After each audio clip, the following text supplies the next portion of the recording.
হাদিসে আসছে রমাদানে 3 ব্যক্তির দোয়া ফেরত দেওয়া হয় না। সালাতুন লা তুরাদ্দু দাওয়াতুহুম, এর মধ্যে এক ব্যক্তি হলো লিস-সাইম হাত্তা ইফতির, রোজাদার ব্যক্তি ইফতার করার আগ পর্যন্ত সারাদিন ভর তার দোয়া কবুল হয়। আপনি চলছেন ফিরছেন উঠছেন বসছেন, হাত তোলাও জরুরি না, মনে মনে দোয়া করছেন, দোয়া কবুল হবে। আপনি বাংলায় দোয়া করছেন, মুখে উচ্চারণও করছেন না, মনে মনে আল্লাহর সাথে কথা বলছেন, চাওয়া পেশ করছেন, দোয়া কবুল হবে। এমনকি ওযু নাই তাও দোয়া কবুল হবে। ওযু দোয়ার জন্য শর্ত না, যদি ওযু অবস্থা করতে পারলে ভালো। এই জন্য রোজাদার রোজা অবস্থায় ইফতারের আগ পর্যন্ত দোয়া করবেন।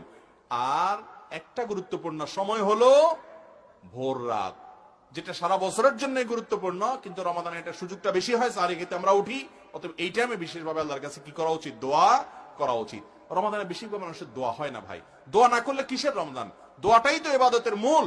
অতএব রমাদানে আপনার প্রতিদিন না হইলেও 15-20 মিনিট আপনি আল্লাহর সঙ্গে একান্তে কথা বলবেন, তাহলে ইনশাআল্লাহ রমাদান শেষে মাপ পাবেন। আপনি দরখাস্তই করলেন না, জমা দিলেন না, অ্যাপ্লিকেশনই করলেন না, কিভাবে মাপের আশা করেন? মাপের আশা করলে দরখাস্ত জমা দিতে হবে না? তো দোয়াই করলেন না আপনি, কিভাবে মাপ আশা হবে? অনেক ভাইরা আছেন রমজান আসলে রোজা রাখে, ইফতার সাহরি করে, তারাবি পড়ে, এই 4 কাজ করে, বস এর নাম রোজা শেষ। দোয়া দুরুদের খোঁজ খবর নাই।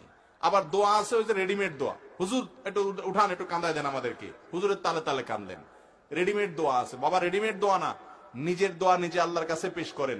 হুজুরের সাথে কি দোয়া করবেন? হুজুর হয়তো পেটে ব্যথা হয়েছে, বলবে আল্লাহ আমার পেট ভালো করে দেয়। আপনার পেটে কোনো সমস্যা নাই, আপনি বললেন আমিন। আপনার তো পেটে কিছু, আপনার তো মাথা ব্যথা, তাহলে হুজুর আপনার দোয়া করলে হবে সব সময়? আপনি তো বলবেন আল্লাহ আমার মাথা ব্যথা ভালো করে দেন, হুজুর বলবে আমার পেটে ব্যথা ভালো করে দেন। হুজুর হয়তো আরবিতে দোয়া করছে, কথার কথা আর কি, যে আল্লাহ আমার পেটে ব্যথা হচ্ছে আপনি ভালো করে দেন। আপনি জোর করে বললেন আমিন, তাহলে হুজুরের পেটে ব্যথা ভালো হলো, আপনার মাথা ব্যথা কি হবে? বুঝেন না কথা?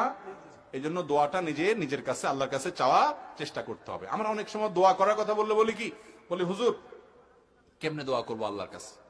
আপনারা হুজুর মানুষ কত সুন্দর করে দোয়া করেন, কত মায়ের পেঁয়াজ দোয়াতে, কত সুট্টুট দেন, কত কবিতা বলেন, কত সুন্দর করে মিলাই জুলাই বলেন, আমি তো এগুলো পারি না হুজুর।